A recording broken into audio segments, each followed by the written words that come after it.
Yeah, it's blocked, dude. If he could get over here, he would. And he'd be barking at you, telling you to stay the hell out of here because he'll get you. Oh, so my IG is completely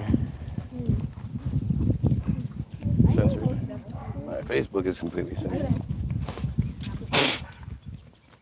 My YouTube, I mean, it just doesn't matter. My audience isn't big enough, so even if it's not censored. Stop walking on your shoes like that, dude. Literally just said that to you.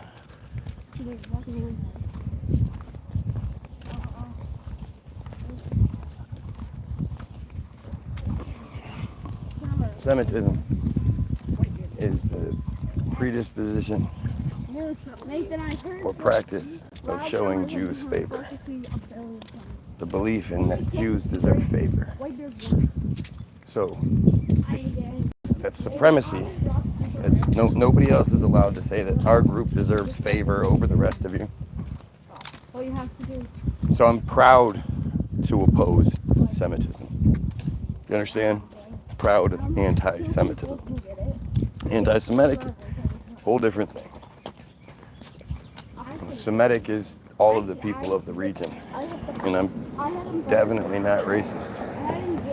Definitely don't have a predisposition against a people from a region. But I will say, like, if I find out that you're Israeli or Jewish, at that point you're gonna have to prove to me that you're not a piece of shit. It's that simple. From my experience, anybody that stop. Anybody that identifies with those things, I mean, that's what mommy said. If you identify, like if you proudly support pedophiles, I'm gonna be against you. If your belief structure is supporting of pedophilia, which Judaism is actually, the Talmud says that Jews are allowed to have sex with Gentiles as long as they are 3 years and 1 day old. That's fucking disgusting. Yeah. But you know what the crazy part is like, you know, you start getting into that Talmud stuff, blah, blah, I don't care. I mean, it explains a lot, you know, it gives reason for how they can do what they do and why they do, but it's all bullshit, you know. When you understand that the Hebrew itself is about 100 years old. The language is about 100 years old. It's one of the newest languages on the planet. You think, like, how does that make sense? How does they created a new language? What? 100 years ago? 120 years ago? And it worked? And everybody's like, hell yeah, that's the new language. That's what we're all going to speak from now on. Like, what? You know, it's one of the ways that Jews sort of justify and protect their history. And as they say that, well, the reason why Jews don't really appear in the oldest histories is because for, you know, up until like 1100s or something like that, Jewish tradition was all oral. They didn't believe in writing things down. Do you understand? I know that's what the narrative says, but that's just dumb. Like that, I've never noticed that big. Did you ever notice it before? Guys, did you ever notice that camera there before? I never did either, but it looks old. That's weird. Oh. I mean, it just, you know, so much of the way they do it is you're supposed to believe what they say, and you're supposed to, you know, just obey and accept what they, without, even if it's dumb. So the idea that Jews didn't write shit down It didn't believe in writing it down. Like, that's dumb. Or the idea that we as a people didn't have the concept of zero until at least 1100, but closer to 1300, depending on where you are in the world. And that zero was first theorized in India in like 600 or something like that, 626 or some shit, like, I don't know. But even then, to think like some guy in India theorized zero in 600 AD, and we know about it because it was cataloged and you know, that whole thing. It's like, wow. Here, come here.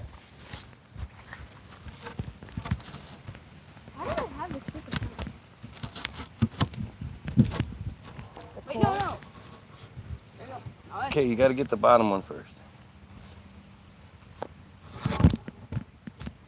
Okay, now come get this side. Don't put it in there, just lift it up. Just lift it up. Okay, lift it up. Wait, get it in. Line it up, man. It is. No, it's not. There we go. What a stupid fucking thing. Come on. You see me do that like every day. Huh? Whatever. Okay. You're getting go.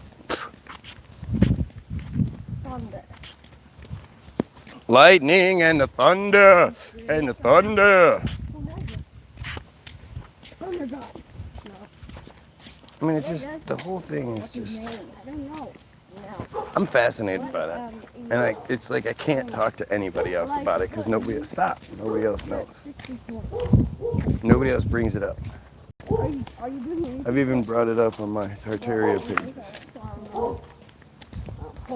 Think about it. No. According to the mainstream narrative, zero wasn't a thing at any point in history.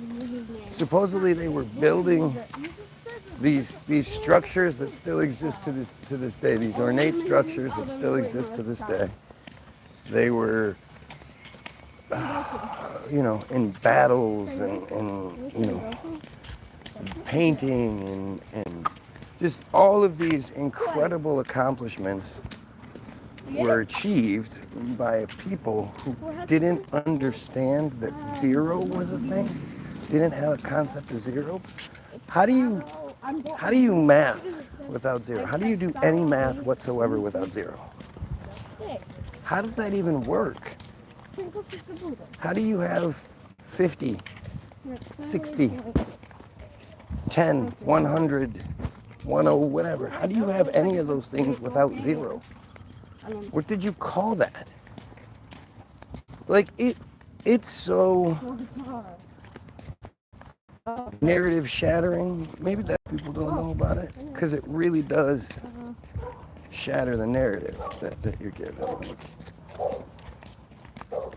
there was no zero.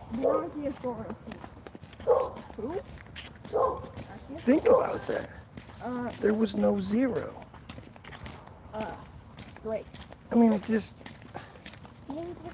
to me, it's insulting. I don't know. I've said this now a few times. It seems like the more you know, the dumber you have to be. So to be somebody that knows, stop! Dude, I've been watching the whole time. You found a way to touch him, hit him, push him, whatever it is, like 10 times, and he hasn't done it once. Yeah, 80 points.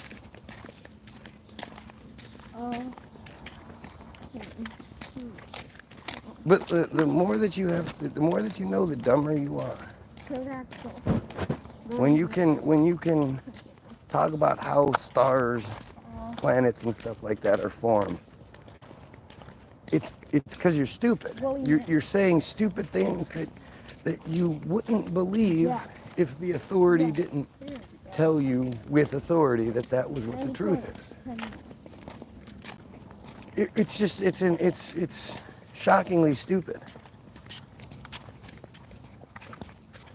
And that's, That's why Bridget Jordan's blind. look at history the way you're supposed to believe it. Because he got You're supposed to believe that these peasant people with basic hand tools somehow built and designed and built the entire world that we live I would much rather see my opponent. in ways that we can't accomplish today. I'm looking at you. You have to believe that somehow Jew-owned white slave ships brought hundreds of Africans taking the hurricane routes to America and then enslaved them. Hundreds, thousands of slaves to one white family who was just able to keep them slaves and without any sort of fight, any pushback. There was only one real slave revolution during the time of slavery, and it was quelled relatively quickly because, well, they were really just pussies. Come on, guys. All right. I think it's just fun. Anyway.